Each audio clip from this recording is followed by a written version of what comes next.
बरोबर केलंस तू आई. खरं बोलली असतीस तर बदनामीच झाली असती ना आपली. मी काही बोलणार नाही आता, पण तू मला एक सांग, आशू आणि तू त्या मुलीला अजून किती दिवस सहन करणार आहात?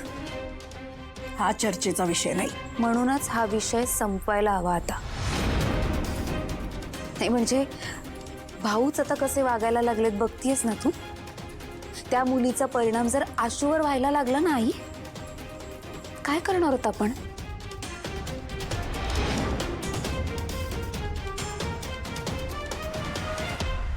त्याला किती वाईट वाटत असेल आपण कल्पना पण नाही करू शकत. तूच समजू शकतेस का त्याला? तू आई आहेस ना ग त्याची. मला सांग, तुला आठवतंय लग्न झाल्यापासून आशू एकदा तरी मनापासून हसलाय? आनंदात बघितलंयस तू त्याला एकदा तरी? नाही.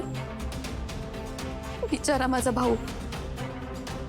आई, आणि ह्या ज्या सगळ्या गोष्टी घडतायत ह्याचा जर वाईट परिणाम आशूवर झाला आणि तू जर वेगळ्या मार्गाला लागला, काही विचित्र वागायला लागलं तर तर काय करणार होत आपण?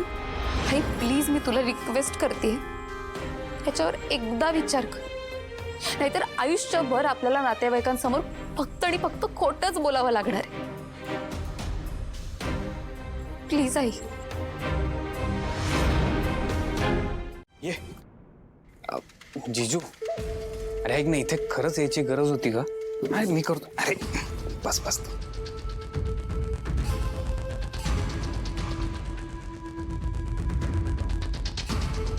जीजू तू रोज येतोस का इकडे प्यायला?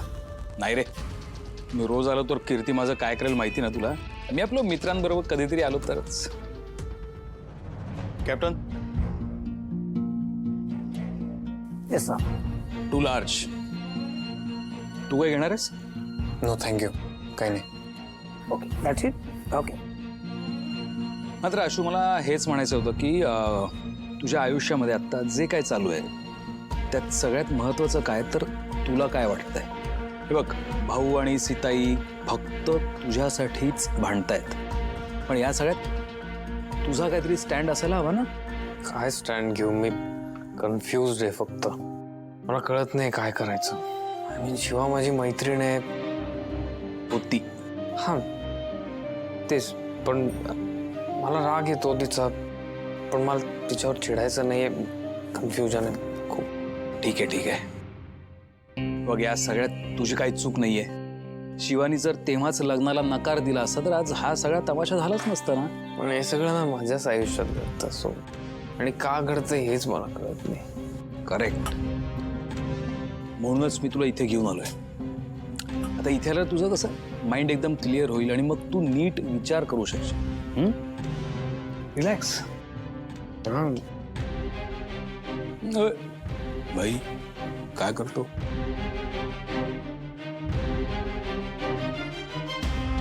नाही सु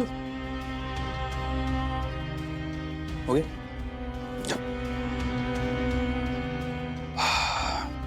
तू खरंच काही येणार नाहीस? नाही. ओके.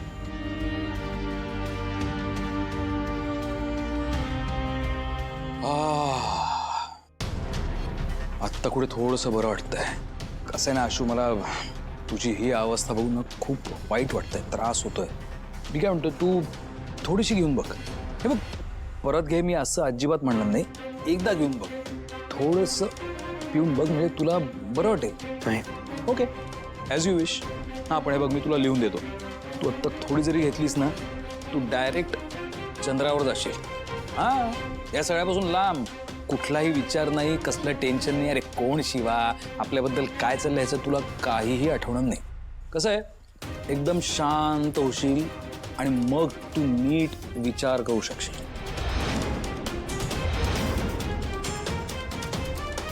आता बघ, त्यांच्या पण आयुष्यात काही ना काहीतरी टेन्शन्स आहेत, प्रॉब्लेम्स आहेत, आणि ते विसरण्यासाठी म्हणून ती इथे आली आहे.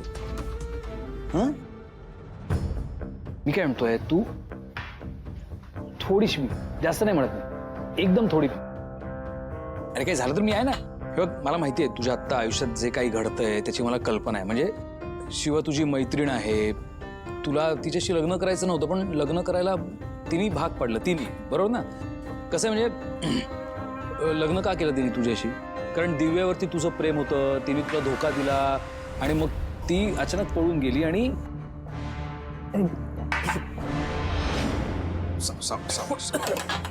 कॅप्टन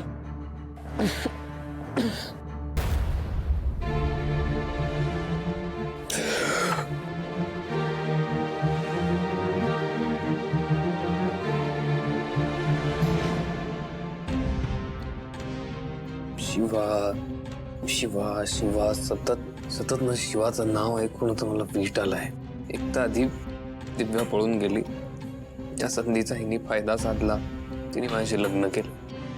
काय म्हण मित्र असल्याचा गैरफायदा घेतला, मला फसवलं तिने, बाकी काही नाही.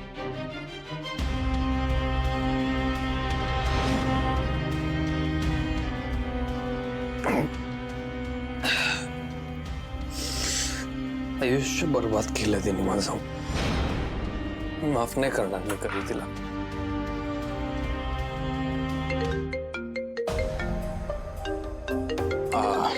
आशू, मला ना आता एक फोन आलाय, मी 2 मिनिटात जाऊन येतो. तू रिलॅक्स बस, ओके?